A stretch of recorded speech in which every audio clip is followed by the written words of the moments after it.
So hey guys, welcome back to I smart study point.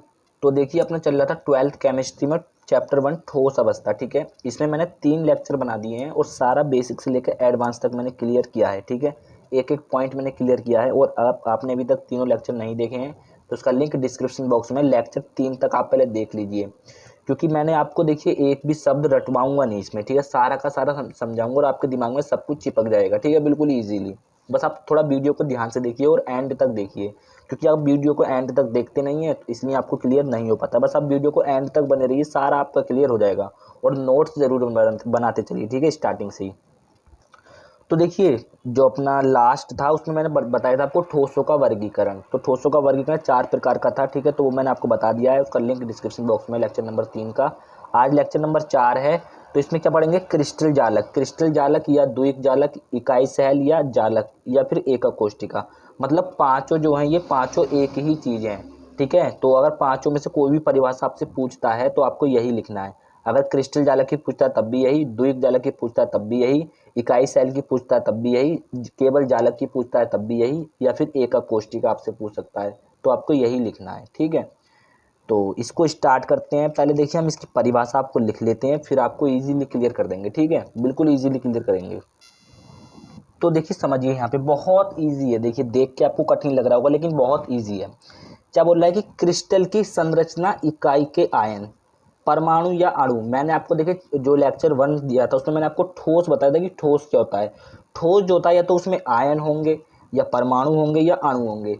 तो मैंने उसमें बताया था आपको कि ठोस में आयन, परमाणु या अणु होंगे। वही यहाँ पे बोल रहा है कि कोई क्रिस्टल है तो उसकी जो संरचना है उसमें, जैसे ये पेन है, इसकी संरचना क्या है? यही तो है, इसकी संरचना सिस्टम यही तो है। तो ये इसमें हो सकता है आयन हो, परमाणु हो, या अणु हो। ठीक है, कुछ भी आपको हो सकता है। अणुओं में आणविक ठोस होता है, और जो आयन होते हैं, आणविक ठोस में अणु होते हैं, और आयन में जो आयन होता है वो आयनिक ठोस होता है। ठीक है, तो ऐसी पेन में भी कुछ ना कुछ अणु या आयन या कुछ ना कुछ तो होगा।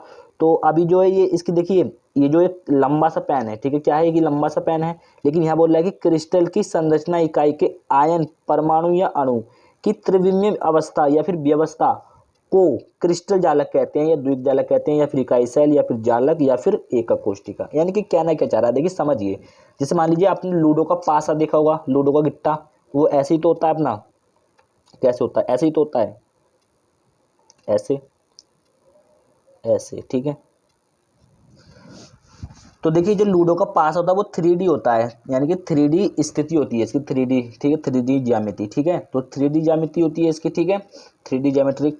तो जैसा आपने लूडो का पास होता है उसमें 3 साइडें होती हैं, एक ऊंचाई, एक चौड़ाई, एक लंबाई। तो वही बोल रहा है कि जो इसकी ये जो व्यवस्था है, अब ये भी, इसमें भी तो कुछ ना कुछ हो सकता है, अणु हो, या आयन हो, या फिर परमाणु हो। कुछ ना कुछ तो इस लूडो का पासा भी तो किसी ना किसी चीज से मिलकर बना होगा ना। तो आयन, परमाणु या अणु तो इसमें भी होंगे, लेकिन इसकी व्यवस्था यहाँ पे कैसी है? यहाँ पे 3D है, यानी कि त्रिविमीय व्यवस्था है यहाँ पे इसकी। यानी कि आयन, परमाणु, अणु की कौन सी व्यवस्था है? यहाँ पे त्रिविमीय व्यवस्था है। तो इसी को हम क्या बोलते हैं? क्रिस्टल जालक, द्विक जालक, इकाई सैल, या फिर एकक कोष्टिका। ठीक है, यही बोलते हैं। तो यहाँ पे यही बोल रहा है कि क्रिस्टल की संरचना, इकाई के आयन, परमाणु या अणु की त्रिविमीय व्यवस्था को। देखिए, परमाणु, अणु या आयन तो हर किसी चीज में होते हैं, हर किसी पदार्थ में होते हैं, लेकिन जिन पदार्थों में उनकी व्यवस्था त्रिविमीय होती है, यानी कि जैसे लूडो का पासा हो गया, इनमें इसमें इसकी व्यवस्था कैसी है? त्रिविमीय व्यवस्था है। ठीक है, तो इसी को हम त्रिविमीय व्यवस्था को ही हम क्रिस्टल जालक, द्विक जालक, एकक कोष्टिका वगैरह कहते हैं। इजीली क्लियर हुआ या नहीं हुआ है? ठीक है, बहुत आसानी से क्लियर हो गया होगा। मतलब किसी भी पदार्थ की व्यवस्था अगर त्रिविमीय है तो उसे हम क्या बोलेंगे? क्रिस्टल जालक, द्विक जालक, या इकाई सैल, या फिर एकक कोष्टिका। इसे इकाई सैल को ही हम एकक कोष्टिका बोलते हैं। ठीक है, ये दोनों एक ही चीज है।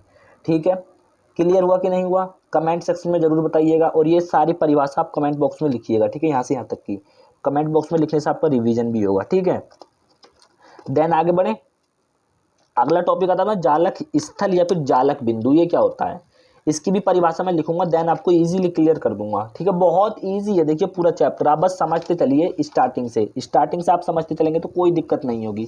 अगर आप बीच में से घुसेंगे कि हाँ भाई लेक्चर 1 देखा नहीं, लेक्चर 2 भी नहीं देखा, लेक्चर 4 में सीधे आ गए, तो थोड़ी प्रॉब्लम आपको आ सकती है। ये नहीं कि समझ में नहीं आएगा, लेकिन थोड़ी प्रॉब्लम आपको आएगी। लेकिन अगर आपने लेक्चर 1 से देखा है स्टार्टिंग से, तो मैं आपको 100%, 120% गारंटी देता हूँ कि आपके दिमाग में चिपक गया होगा, बहुत ईजी, और जिंदगी में आप इसे कभी नहीं भूल पाएंगे। ठीक है, तो बढ़ते हैं। जालक स्थल या फिर जालक बिंदु, ये क्या होता है भाई? इसकी भी परिभाषा पहले मैं लिखता हूं। ठीक है, तो देखिए अपना अगला है जालक स्थल या जालक बिंदु। अब देखिए इसमें क्या है कि बिल्कुल सेम है, क्रिस्टल जालक की संरचना इकाई के आयन परमाणु या अणु, ये लाइन ऊपर भी थी, क्रिस्टल की संरचना इकाई के आयन परमाणु या अणु ऊपर भी थी और नीचे भी है। यहाँ पे क्या थी कि इसकी व्यवस्था जो थी वो त्रिविमीय थी, यानी कि लूडो के पास थी 3D ज्यामिति, ठीक है। यहाँ पे क्या है कि जालक बिंदु यानी कि बिंदु देख के समझ में आ रहा है कि क्रिस्टल जालक के संरचना इकाई के आयन परमाणु या अणु को किसी बिंदु द्वारा प्रदर्शित करते हैं। तो इन बिंदुओं को हम जालक स्थल या जालक बिंदु कहते हैं। जैसे देखिए यहाँ पे आयन बोल रहा है, तो मैंने दो आयन ले लेता हूँ, एक ले लेता हूँ धनायन और एक ले लेता हूँ ऋणायन।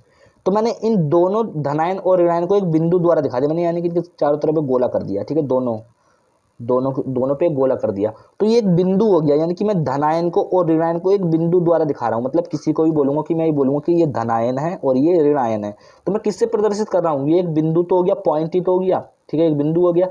तो मैंने एक बिंदु द्वारा इन्हें प्रदर्शित कर दिया। तो ये जो बिंदु है इसे ही हम जालक बिंदु कहते हैं, और इनके अंदर का जो स्थान है, इनके अंदर का जो स्थान है, ये वाइट वाइट जो स्थान दिख रहा है इनके अंदर का, इसे बोलते हैं हम जालक स्थल। बात वही है, कुल मिला के बात क्या है, बात दोनों की सेम है, ठीक है, कि क्रिस्टल जालक की संरचना इकाई के आयन परमाणु या अणु। अब देखिए यहाँ पे तीन चीज क्यों बोलता है, ये आयन परमाणु या अणु क्यों बोलता है, ये एक ही चीज क्यों नहीं बोलता, क्योंकि भाई क्रिस्टल जो बना हुआ होगा यानी कि जो आपका ठोस बना हुआ होगा वो या तो आयन से बना हुआ होगा, या फिर परमाणु से बना हुआ होगा, या फिर अणु से बना हुआ होगा, या फिर धातु से बना हुआ होगा। तो जो पदार्थ होता है वो कभी ठोस यानी कि ठोस पदार्थ जो होता है वो कई चीजों से मिलकर बना होता है। यानी कि उन सभी चीजों को आप अगर किसी बिंदु द्वारा प्रदर्शित करेंगे तो वो जो होगा जालक स्थल या जालक बिंदु कहलाता है। इसलिए यहाँ पे सभी चीज बोलता है, वो आयन ही नहीं बोलता केवल कि खाली आयन ही आयन बोल दिया, ठीक है, ऐसा नहीं बोलता। इसीलिए कि आयन परमाणु यानी उसमें बहुत सारी चीजें इसमें हो सकती हैं, जैसे कोई भी ठोस होगा वो आयन परमाणु अणु धात्विक ठोस, ठीक है, बहुत सारे ठोस मैंने आपको पढ़ाए थे जब ठोसों का वर्गीकरण पढ़ाया था पिछले लेक्चर में, लेक्चर नंबर 3 में। तो उसमें मैंने आपको बताया था कि ठोस किस किस से बने हुए होते हैं। तो वही चीज यहाँ पे सभी चीज बोलता है एक साथ कि आयन परमाणु या अणु को किसी बिंदु द्वारा प्रदर्शित करते हैं। यानी कि मैंने यहाँ पे देखिए आयन लिए हैं, केवल आयन, आयन एक धनायन ले लिया, ऋणायन ले लिया, तो इन दोनों आयन को मैंने बंद कर दिया एक बॉक्स में, तो एक बिंदु द्वारा मैंने प्रदर्शित कर दिए। तो इन दोनों बिंदुओं को ही हम जालक बिंदु बोलेंगे, और इसके जो अंदर का स्थान है बाइट बाइट ये जालक स्थल हो गया। बात दोनों की एक ही है। अगर आपसे पूछता है जालक स्थल की परिभाषा या फिर जालक बिंदु की परिभाषा, तो आपको यही लिखनी है, ठीक है। देखिए मैं आपको बता रहा हूँ क्योंकि आगे ये बहुत ज्यादा काम आएंगे अभी आपके, ठीक है। अगला क्या है भाई, इकाई शैल या एकक कोष्टिका।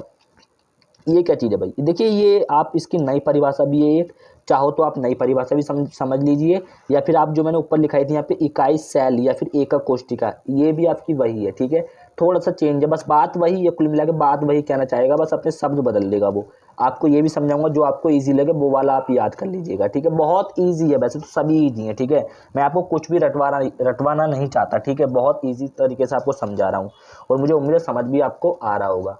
तो बढ़ते हैं आगे अपना, ठीक है। इकाई शैल या एकक कोष्टिका, इसकी भी परिभाषा मैं लिख लेता हूँ। अब आप बोलेंगे कि सर आप परिभाषा साथ साथ लिखिए ना। अब देखिए मैं परिभाषा अगर साथ साथ लिखूंगा तो अगर यही 3 टॉपिक कम से कम 40 या 35 मिनट में खत्म होते। इससे अच्छा परिभाषा लिख लो पहले, देन आपको इजीली क्लियर कर देते हैं, ठीक है। परिभाषा लिख लेते हैं फिर आपको समझाते हैं। तो देखिए समझिए अब ये क्या होता है, देखिए क्रिस्टल जालक की वह छोटी त्रिविमीय इकाई। अब देखिए त्रिविमीय इकाई क्या थी, वही लूडो का पासा, यानी कि कोई भी आपकी त्रिविमीय इकाई होगी, यानी कि त्रिविमीय अवस्था होगी, अगर वो छोटी सी है बिल्कुल, जैसे लूडो का पासा होता है उससे भी छोटी छोटी होती है त्रिविमीय इकाई, बहुत छोटी छोटी होती है, ठीक है।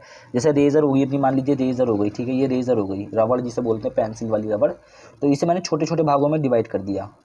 क्या कर दिया, छोटे छोटे भागों में डिवाइड कर दिया। वैसे तो रबड़ जो होती है वो त्रिविमीय होती है, यानी कि 3D होती है, उसे मैंने छोटे छोटे भागों में काट दिया। क्या काट दिया, छोटे छोटे भागों में मैंने काट दिया, यानी कि ये एक भाग हो गया, ये एक भाग हो गया, ये एक भाग हो गया, ये एक भाग हो गया, ये एक भाग हो गया, ठीक है। मैंने छोटे छोटे भागों में रबड़ को काट दिया।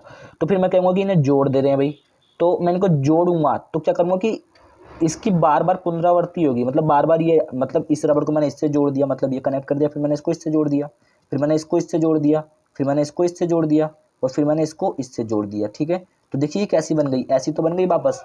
मतलब सीधी बात है कि क्रिस्टल जालक की वह छोटी त्रिविमीय इकाई, यानी कि ये छोटी छोटी त्रिविमीय अवस्था थी जिसकी बार बार पुनरावृत्ति से, यानी कि इसकी बार बार पुनरावृत्ति होती, जब हम जोड़ रहे थे तो बार बार यही तो आ रहा था, बार बार पुनरावृत्ति से किसी पदार्थ के संपूर्ण जालक का निर्माण होता है। अब देखिए ये छोटा सा था, तो इस पदार्थ के संपूर्ण जालक का निर्माण इस टाइम हो गया, मतलब पूरी ये बन गई रबड़, तो संपूर्ण जालक का निर्माण होता है, तो उसे ही हम इकाई शैल या एकक कोष्टिका कहते हैं। जैसे मान लीजिए अपने पास ये है, ठीक है, ये है अपने पास, ठीक है। अब इसी में आप ऐड करते जाइए ऐसा करके, ठीक है, इसी में आप ऐड करते जाइए, जैसे भी आप जोड़ना चाहें, ठीक है। थोड़ा सा गलत हो गया, लेकिन बार बार अगर इसकी पुनरावृत्ति आप करेंगे तो आपका क्या बन जाएगा, ये आपका एकक कोष्टिका एक तरीके से बन जाएगी, ठीक है। मतलब बार बार जब इसकी पुनरावृत्ति होगी, बार बार पुनरावृत्ति होगी तो इसके जो संपूर्ण जालक होगा उसका निर्माण हो जाएगा, तो उसे ही हम बोलेंगे क्या, इकाई शैल या फिर एकक कोष्टिका। इससे मैंने आपको समझा दिया रबड़ से, ठीक है। किससे, रबड़ से। मैंने रबड़ ले लिया, छोटे छोटे टुकड़ों में उसे काट दिया बराबर भागों में, फिर मैं बोलूँगा चलो जोड़ दो, जोड़ देते हैं इसको। तो हम इसको जोड़ेंगे, यानी कि ये छोटी सी त्रिविम इकाई थी, छोटी छोटी त्रिविम इकाई थी, तो मैंने सबको जोड़ दिया। लेकिन जैसे ही मैं जोड़ते गया तो इनकी बार बार पुनरावृत्ति हो रही थी, मतलब बार बार यही आ रहे थे, इन्हीं को जोड़ रहा था मैं बार बार, तो बार बार इनकी पुनरावृत्ति हो रही थी। और बार बार इनकी पुनरावृत्ति से किसका निर्माण हुआ, एक संपूर्ण रबड़ का, मतलब एक पूरे रबड़ का निर्माण हो गया, यानी कि पूरे रबड़ का, यानी कि पूरे संपूर्ण जालक का निर्माण हो गया। तो इसे ही हम क्या बोलेंगे, एकक कोष्टिका बोलते हैं। रबड़ को ही तो बोलते हैं एकक कोष्टिका। अभी आपको ऊपर पढ़ाया था, रबड़ जैसी आकृति होगी, 3D आकृति जो होगी उसे हम एकक कोष्टिका बोलते हैं। देन मुझे उम्मीद है कि आपको इजीली क्लियर हुआ होगा। देखिए वीडियो एंड तक देखेंगे तो आपको इजीली क्लियर हो जाएगा, ठीक है। अब देखिए यहाँ पे ना, ये जो एकक कोष्टिका है ये कई प्रकार की होती है, 4 प्रकार की होती है। साधारण घनीय एकक कोष्टिका, फलक केंद्रित एकक कोष्टिका, अंतः केंद्रित एकक कोष्टिका और किनारा फलक केंद्रित एकक कोष्टिका, ठीक है। तो इन 4 प्रकार को हम बाद में पढ़ेंगे, ठीक है। क्या पढ़ेंगे, बाद में।